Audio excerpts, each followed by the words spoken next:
Muito bem, meus amigos. Bom, tudo bem com vocês? Estou aqui para fazer uma reflexão, um pequeno estudo sobre um assunto que o pessoal tem me perguntado bastante a respeito do dom de línguas. Tem muitas palestras, muitos seminários, muitos estudos rolando por aí sobre esse assunto, cada um dando a sua versão, uns apoiando, outros questionando. Vamos ver o que a palavra diz a respeito desse assunto, né, que é tão importante. Quando a gente estuda a Escritura Sagrada, nós estudamos sobre os dons espirituais. O Espírito Santo, desde o Antigo Testamento, tem se revelado, dando às pessoas dons espirituais, e no Novo Testamento de maneira muito mais profusa, né?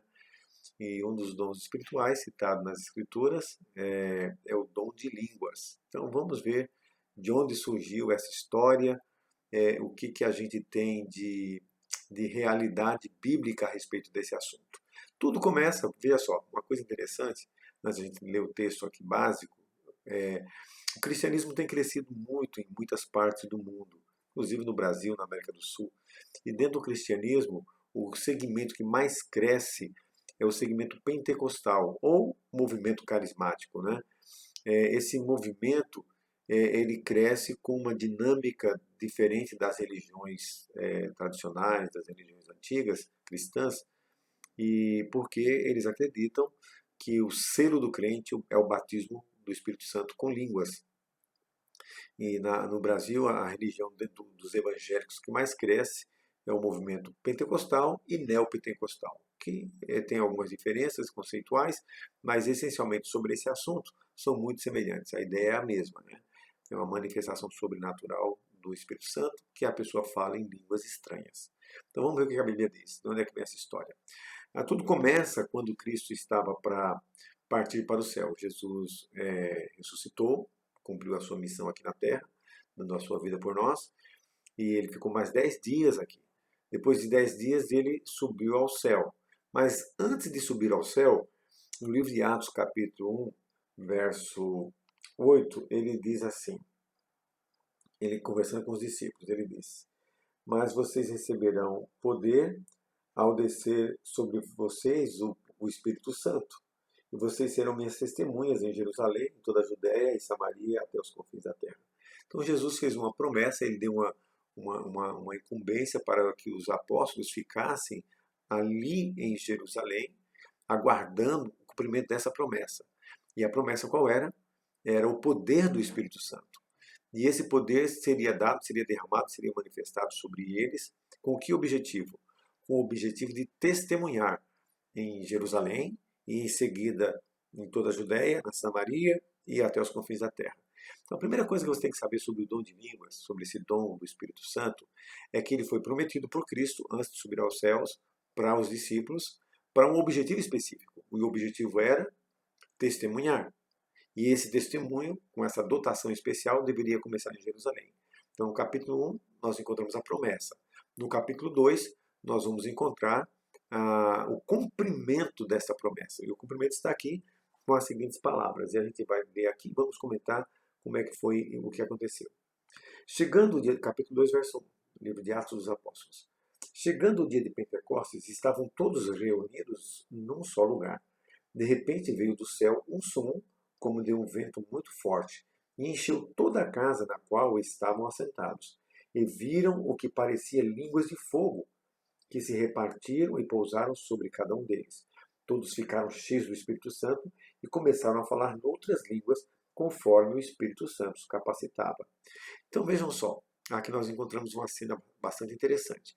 Essa cena, ela ocorre, o Pentecostes, ocorreu 40 dias depois da promessa.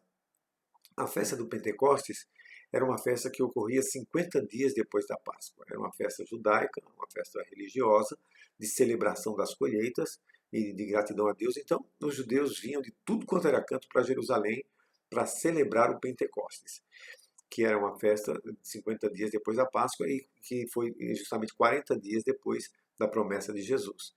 Então, vejam só o que aconteceu. Eles estavam ali reunidos, estavam já há bastante tempo em comunhão, em oração e buscando a palavra de Deus. E aí, nesse momento, o Espírito Santo desce em semelhante a uma chama de fogo. Veja, quando Jesus foi batizado, o Espírito Santo desceu numa forma semelhante a pomba. Então são figuras representativas da presença do Espírito Santo. Né? Não é que o Espírito Santo seja uma pomba e nem o Espírito Santo seja uma chama de fogo. Mas, por exemplo, é na forma que ele se revela, na forma que ele se manifesta. Então, na forma de fogo, o fogo tem basicamente duas propriedades. Tem muitas, mas basicamente, o fogo tem a propriedade, a capacidade de purificar e de destruir. Né? O fogo também aquece, o fogo ilumina, o fogo tem muitas propriedades. Mas vamos pegar aqui algumas delas. A capacidade de purificar. Né? Então, quando você vai preparar o ouro, por exemplo, para você tirar toda a escória, todas as impurezas e o ouro se tornar um ouro puro, é no fogo. Eu lembro que quando eu era pequeno, que a gente tinha alguma ferida, um bicho de pé, alguma coisa, minha mãe é, pegava uma agulha para furar ali, para tirar o pus de alguma ferida ou tirar algum bicho. Então colocava no fogo para esterilizar. Então o fogo esteriliza, o fogo purifica. E o fogo também destrói, o fogo é consumidor, né? O fogo acaba com tudo. Então, na vida do cristão, o fogo tem que purificar a mente, purificar o coração, purificar a alma, tem essa capacidade. O Espírito Santo tem essa ação na vida do crente. E a vida do Espírito Santo também tem que destruir o pecado, destruir tudo que afasta de Deus, destruir tudo que traz infelicidade e sofrimento. Então é assim, quando o Espírito Santo chega na nossa vida, tem que ter esse impacto transformador, modificador. E era assim, é o que tinha que acontecer. Eles iam buscando em oração e agora, para poder testemunhar, o Espírito Santo se revela assim. Ok? Então, esse é o significado dessa primeira parte. E aqui diz que o que aconteceu quando eles receberam o Espírito Santo e começaram a falar línguas. Havia em Jerusalém judeus tementes a Deus vindo de todas as nações do mundo. Olha, pessoas estrangeiras ali em Jerusalém. Ouvindo o som, ajuntou-se uma multidão que ficou perplexa, pois cada um os ouvia falar em sua própria língua. Atônitos, maravilhados, eles perguntavam: acaso não são galileus todos esses homens que estão falando? Então, como os ouvimos cada um de nós em nossa própria língua materna? Partos, medos, elamitas, habitantes da Mesopotâmia, Judéia e Capadócia, do Ponto e da província da Ásia, da Frígia, da Panfilha, do Egito, das partes da Líbia, provindos próximo de Cirene, vindos de Roma, tanto judeus como convertidos ao judaísmo, cretenses e árabes. Nós os ouvimos declarar as maravilhas de Deus em nossa própria língua. Atônitos e perplexos, todos perguntavam uns aos outros: que significa isso? E alguns, todavia, zombavam deles, dizendo: eles beberam vinho demais. Então vejam só, imagine a cena. Nessa festa do Pentecostes, as pessoas vinham. Aqui tem pelo menos 14 nações citadas. E quando os discípulos receberam o dom, eles começaram a pregar em outras línguas, línguas de nações, línguas maternas daquelas pessoas. Tanto é que eles falaram: nós entendemos o que eles estão falando na nossa própria língua. Não era uma língua estranha, era uma língua estrangeira, língua de nação. E a evidência disso é que aqui há a menção de 14 nações diferentes, e pelo menos em dois lugares aqui menciona que eles ouviam na sua própria língua materna, a língua nacional deles. Então, o dom de línguas bíblico não é uma língua esquisita, estranha, que ninguém entende nada. É língua da terra, é língua dos homens. E foi dado com um objetivo muito especial, que era proclamar, que era testemunhar do Evangelho. E aqui eles narraram que eles entendiam as maravilhas de Deus. E que maravilhas eram essas? Você se lembra que 50 dias antes havia acontecido ali em Jerusalém o grande evento da paixão de Cristo. Cristo havia morrido, sido sepultado, havia ressuscitado. E agora, 40 dias antes desse momento, ele havia subido aos céus. Então, essa maravilha, porque durante quase 4.000 anos, cerca de 4.000 anos, os judeus esperavam o Messias, esperavam o cumprimento da promessa daquele que deveria resgatar Israel, remir a humanidade do pecado. E agora eles estavam ouvindo que aquilo que era a expectativa de Israel, e Pedro, no seu discurso no capítulo 3, vai enfatizar isso, essa era a maravilha que eles estavam ouvindo.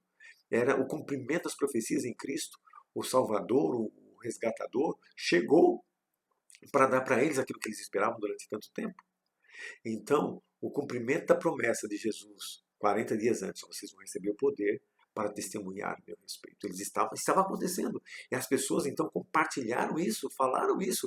Nós estamos ouvindo as maravilhas de Deus, o testemunho dos apóstolos, o testemunho dos discípulos ali, diante daquela multidão, gente de tudo quanto é lugar. E por que então o dom de línguas veio? Veio para o cumprimento da promessa de Jesus e para que a função, o objetivo era testemunho, pregação do Evangelho. E aquelas pessoas que receberam a pregação, eles deveriam voltar para suas terras, agora conhecedores disso, e compartilhar com seus conterrâneos, com seus compatriotas, e assim o Evangelho seria expandido. Então, aqui foi o nascimento dessa ideia do dom de línguas. Mas, uma coisa importante, o Evangelho se expandiu. A palavra diz que praticamente todo mundo na terra, naquela terra conhecida, ali no Oriente, ouviu do Evangelho. Então, se Cristo quisesse ter voltado já naquela época, ele poderia ter voltado. Mas, nos planos de Deus, tinha as profecias ainda para se cumprir. Então, vejam só. Mas o que acontece? Só que os crentes começaram a sair mundo afora com o dom de línguas, pregando o Evangelho. E aí voltavam para a igreja, proprietários desse dom, e começavam a pregar na igreja em língua de outro país, de outra nação. Isso começou a criar confusão e problema. E uma das igrejas que teve problema com isso foi a igreja de Corinto. E Paulo, depois de falar no capítulo 12, na primeira carta aos Coríntios, e sobre os dons espirituais, e falar do dom de língua, falar de vários dons, depois de falar no capítulo 13 do dom supremo do amor, ele chama a atenção. As duas cartas de Paulo à igreja de Corinto são cartas de repreensão. Era uma igreja muito problemática, tinha muita confusão. Era problema de moralidade, era problema de idolatria, era problema, inclusive com o problema usando indevidamente o dom espiritual. Então Paulo escreve o capítulo 14 de 1 Coríntios, dando uma bronca na igreja de Corinto. Então vamos lá, ver como é que houve uma distorção do dom de línguas já naquele tempo do apóstolo Paulo. 1 Coríntios, capítulo 14, vem comigo, está escrito o seguinte. Paulo disse assim: sigam o caminho do amor. Ele tinha acabado de falar no capítulo 13 sobre o dom supremo do amor, né? E ele diz, e busquem com dedicação os dons espirituais. Não é errado buscar, o Espírito Santo dá a cada um. A gente não vai especificar, Espírito Santo, eu quero esse dom. Se você se agradar de me dar esse dom, aqui me dê, mas é o Espírito Santo que dá de acordo com a vontade dele. Principalmente, agora ele enfatiza, principalmente o dom de profecia, ok? Isso aqui é muito importante saber que o apóstolo, quando ele faz menção dos dons espirituais, ele vai falar do dom de línguas, e ele dá uma ênfase que o dom de profecia é maior e superior ao dom de línguas. E aqui você guarda isso, que isso é muito importante. Ele continua falando assim: pois quem fala em línguas não fala aos homens, mas fala a Deus. De fato, ninguém o entende, nem o Espírito fala mistérios. Mas quem profetiza o faz para edificação, dando encorajamento e consolação aos homens. Quem fala em línguas, a si mesmo se edifica, mas quem profetiza, edifica a igreja. Gostaria que todos vocês falassem em línguas, mas prefiro que profetizem. Quem profetiza é maior do que aquele que fala em línguas, a não ser que as interprete, para que a igreja seja edificada. Então veja só, Paulo está dizendo o seguinte para eles. Meus queridos, se você não tiver alguém que entenda, então veja só, imagine só, o crente lá saiu para pregar no Egito, aprendeu egípcio, recebeu o dom e volta falando egípcio. Mas ali na igreja de Jerusalém o pessoal falava grego koiné ou hebraico. Então, e falavam o seu discurso lá, ninguém entendia nada, só ele entendia. Então só ele estava sendo edificado, a igreja não estava sendo edificada. Veja que a língua aqui não é língua esquisita, língua estranha. Era uma língua de nação. Na Bíblia não existe dom de línguas esquisitas, que é chamado de língua de anjos. Por que era a língua do anjo? Porque o anjo entende todas as línguas. Não é que existe uma língua do anjo que a gente tem que aprender. O anjo entende todas as línguas das nações. Então o anjo tem esse dom de Deus para entender qualquer língua. Então veja só o que acontece. Quando a gente vê isso aqui, Paulo chamando a atenção, mas alguns crentes, não, mas é isso mesmo, o dom de línguas é para edificação do crente. Mas Paulo não está dizendo que ninguém tem que buscar dom espiritual para edificação, para se tornar um super crente, um crente super fera espiritual. Não tem nada disso aqui. É uma repreensão.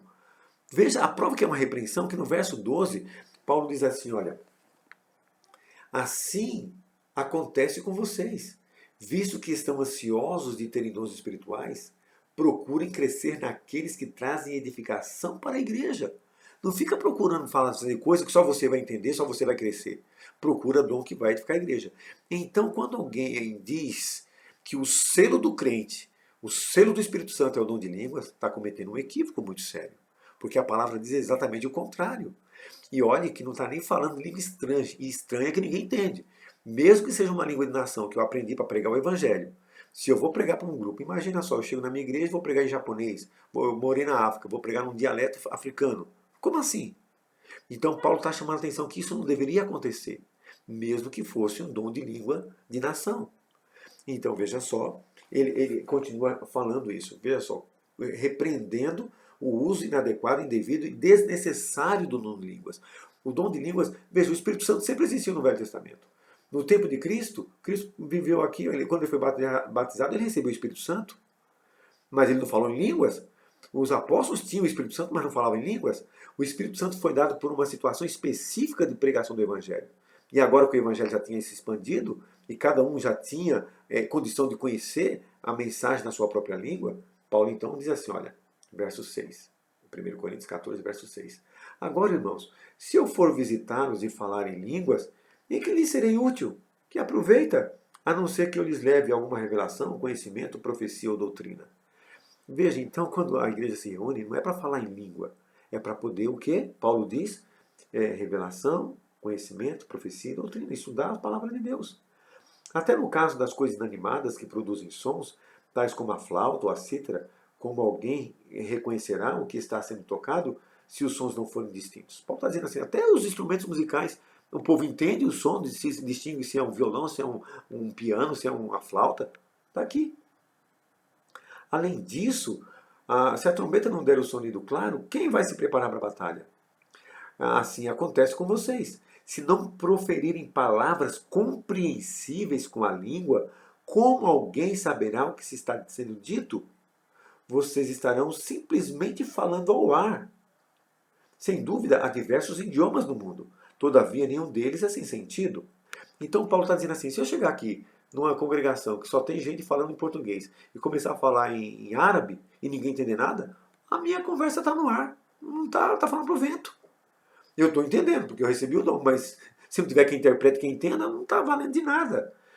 E ele diz o seguinte, e olha que ele continua falando de língua estrangeira, não língua esquisita, ele está dizendo assim, portanto, se eu não entender o significado do que alguém está falando, serei estrangeiro para quem fala e ele estrangeiro para mim. Então, o dom de línguas bíblico é um dom de língua estrangeira. Não tem nada a ver com um dom de língua estranha, misteriosa, esquisita, língua de anjo que ninguém entende nada. É língua de nação, Paulo estava dizendo muito claro. Não existe dois tipos de dom de língua diferente na Bíblia. Assim, veja só, ele diz, verso 13: por isso, o que fala em língua, ore para que possa interpretar. Pois se eu oro em língua, o meu espírito ora, mas em minha mente fica infrutífera. Então, o que farei? Orarei com o espírito, mas também orarei com entendimento. Cantarei com o espírito, mas também cantarei com entendimento. Se você estiver louvando a Deus em espírito, como poderá aquele que está entre os não instruídos dizer amém? O que significa amém? Amém quer dizer, assim seja, é verdade, confirma, Senhor. É o que significa a palavra amém. Então como é que você vai dizer amém por uma coisa que você não entendeu? Aí eu fico preocupado, porque quando eu vejo, eu já visitei muitas igrejas pentecostais, e quando alguém começa a falar em língua, a igreja parece que pega fogo. E glória a Deus, e aleluia, amém, e sei o quê. Como é que está dizendo amém se não está entendendo nada? Paulo está dizendo, não pode. Mesmo que fosse uma língua estrangeira, não pode dizer amém, porque você não entendeu. Então como é que vai dizer o amém? A ação de graças, visto que não sabe o que está dizendo. Pode ser que você esteja dando graças muito bem, mas o outro não é edificado, não entendeu nada. E Paulo agora faz um comentário muito interessante. Ele diz, dou graças a Deus por falar em línguas mais do que todos vocês. Por quê? Paulo era um homem muito culto. Ele era um cidadão romano, então certamente ele falava latim. Ele era membro do Sinédrio e provavelmente então ele falava pelo menos o hebraico e o aramaico, porque ele era doutor da lei, era mestre na escritura original. E como a língua do povo corrente na época era o grego koiné, provavelmente ele falava grego também. Pelo menos essas 4 línguas se esperava que Paulo falasse. E ainda, como apóstolo, pregador em vários lugares, é bem possível que ele falasse línguas espirituais também, dadas por Deus. Quem sabe ele foi para a Arábia, pregou em árabe, para o Egito, pegou em egípcio. Então ele fala que falava muito mais línguas. Ele não fala, olha, eu falo a língua dos anjos. Ele está falando de mais línguas, outras línguas. Era a língua de nações. Então, meus amados, isso aqui é muito sério, é muito interessante. Mas ele, no entanto, embora falasse muito mais línguas, ele diz, todavia, na igreja, eu prefiro falar 5 palavras que vocês entendam para instruir vocês, do que falar 10.000 palavras numa língua que vocês não entendam. Eu prefiro falar, se eu tiver dificuldade na língua, eu prefiro falar 5 que vocês entendam do que fazer um discurso, um sermão, que vocês não entendam nada. E ele diz, irmãos, deixem de pensar como crianças. Com respeito ao mal, sejam crianças, mas quanto ao modo de pensar, sejam adultos. Então, essa luta para falar em língua, para parecer crente especial, é meninice espiritual, é infantilidade. Não é de Deus, não é do céu. Está aqui Paulo repreendendo. E ele diz mais assim, olha, pois está escrito na lei, por meio de homens de outras línguas e por meio de lábios de estrangeiros falarei a este povo. Mas mesmo assim eles não me ouvirão, diz o Senhor. Ou seja, eles vieram para Jerusalém, ouviram a mensagem na sua língua, voltaram, pregaram na própria língua e muita gente não se converteu. Então por que onde só tinha crente agora estavam querendo falar em línguas? Então Paulo está chamando atenção para a igreja da igreja de Corinto nesse sentido, meu amado. E veja como ele reforça isso. Portanto, as línguas são um sinal para os descrentes e não para os que creem. A profecia, porém, é para os que não creem.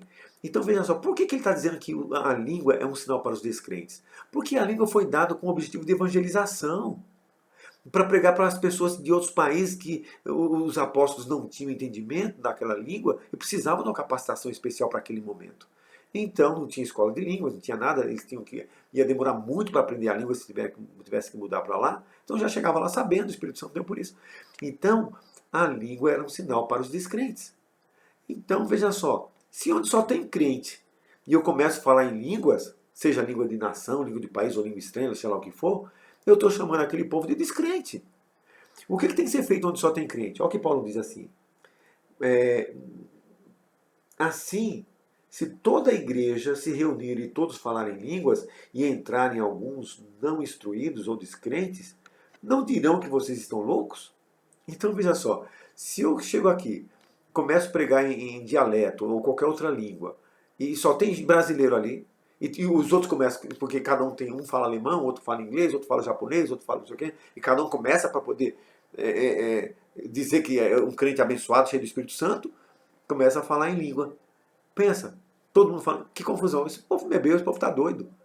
Então Paulo já chamava, mesmo sendo língua de nação, Paulo já chamava a atenção que isso não deveria mais acontecer, não tinha necessidade.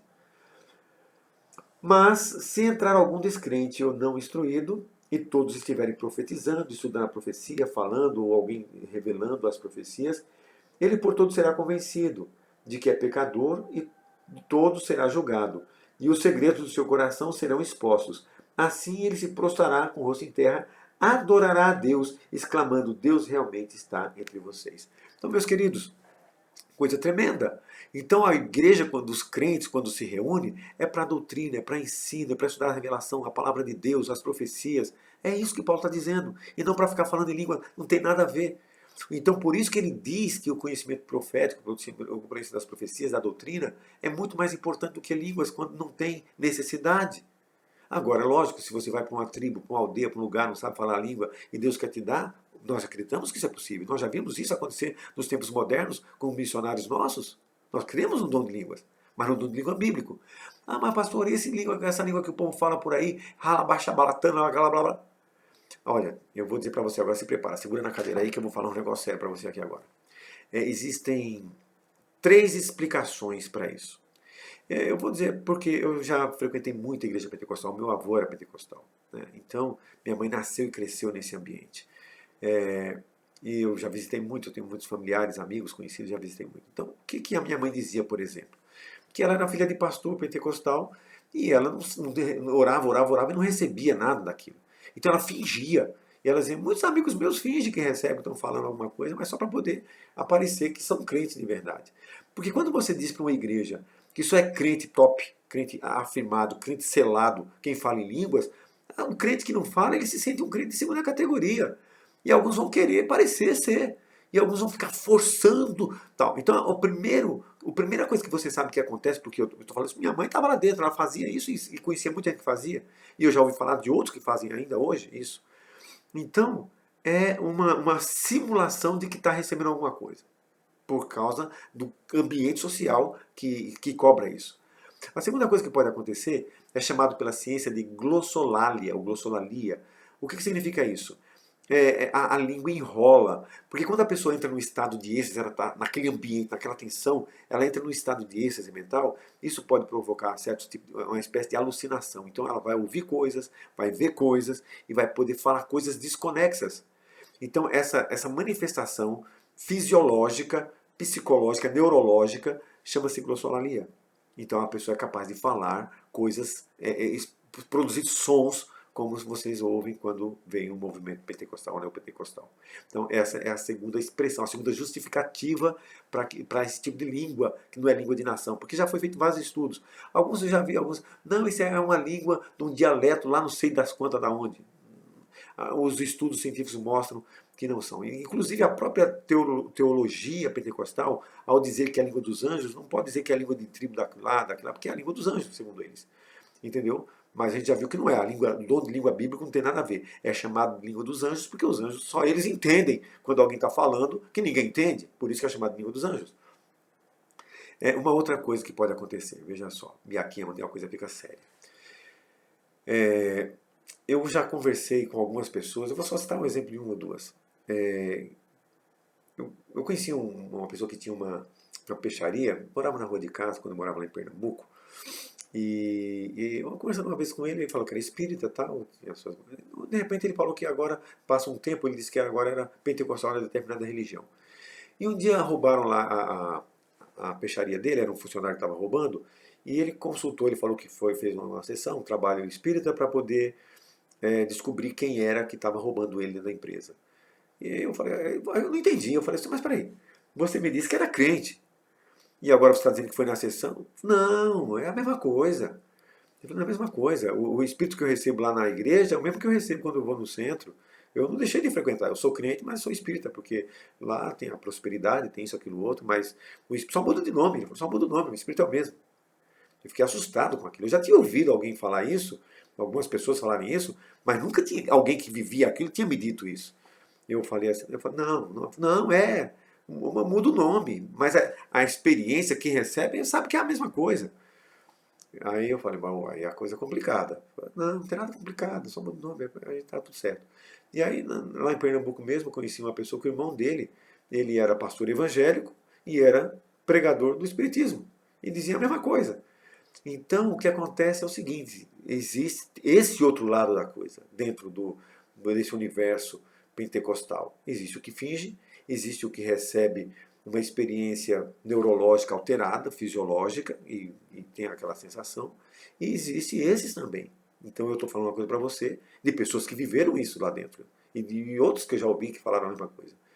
Então o que a gente tem que fazer? É pedir humildemente ao Senhor que nos batize verdadeiramente com o seu Espírito, para termos a compreensão, o discernimento, a sabedoria, para não sermos arrastados por esses enganos, por esses ensinos. Nós temos que ser adoradores ao Senhor e adorar em espírito e em verdade. E quem é verdadeiramente batizado, vê o que Paulo diz que produz. Quando uma igreja está cheia do Espírito Santo, as pessoas que chegam recebem o impacto da palavra, reconhecem o seu pecado, reconhecem a grandiosidade da graça, da misericórdia e do amor de Cristo, do sacrifício de Jesus, as maravilhas de Deus, e se entrega ao Senhor se tornando um adorador. Então é isso que tem que acontecer. Então o meu desejo para você é que esse conhecimento que você está recebendo agora possa te fazer humilde. Quando você conversar com alguém que é pentecostal, ou se você é pentecostal, veja que eu não estou criticando a igreja, ninguém, não estou criticando nenhum cristão. Nós amamos a todos os crentes pentecostais, os neopentecostais, de qualquer religião, e respeitamos todas as religiões. Mas aqui, assim como tantos ensinos errados que estão sendo apregoados, veja só, essas experiências pentecostais têm pouco mais de cerca de 100 anos aí, quando começaram lá com a família Fox nos Estados Unidos, essas manifestações pentecostais. Deus, o Espírito Santo, existe há quase 6.000 anos. A igreja nunca falou essas línguas estranhas. Veio falar agora, recentemente, na mesma época que surgiram as batidas do espiritismo, lá na família Fox, surgiu também o movimento pentecostal. O Espírito Santo ficou parado, dormindo 1900 anos? Só a igreja do final dos tempos é que vai receber o dom. Pentecostes foi a dotação sobrenatural, lá onde eles falaram línguas. Sabe por que, que a gente tem que ter cautela com isso? Porque a gente tem que seguir a palavra e não doutrinas de homens. Ok? Que o Senhor te dê luz, força e o Espírito Santo para viver. Não simplesmente todos os dons. E se um dia você precisar pregar em algum lugar e o Espírito Santo te der a língua, louvado seja Deus. Como já deu para muitos missionários contemporâneos nossos. Mas procure o fruto do Espírito. Amor, bondade, longanimidade, paciência, temperança, mansidão. Tudo isso é o que precisa ser. Porque todos os dons vão passar. Os dons passam, Paulo diz isso, né? Mas o que permanece são os frutos do Espírito. Então que o Senhor te dê a capacidade de desenvolver cada dia, pela ação do Espírito, uma vida tão conectada que represente o caráter de Cristo. Deus te abençoe.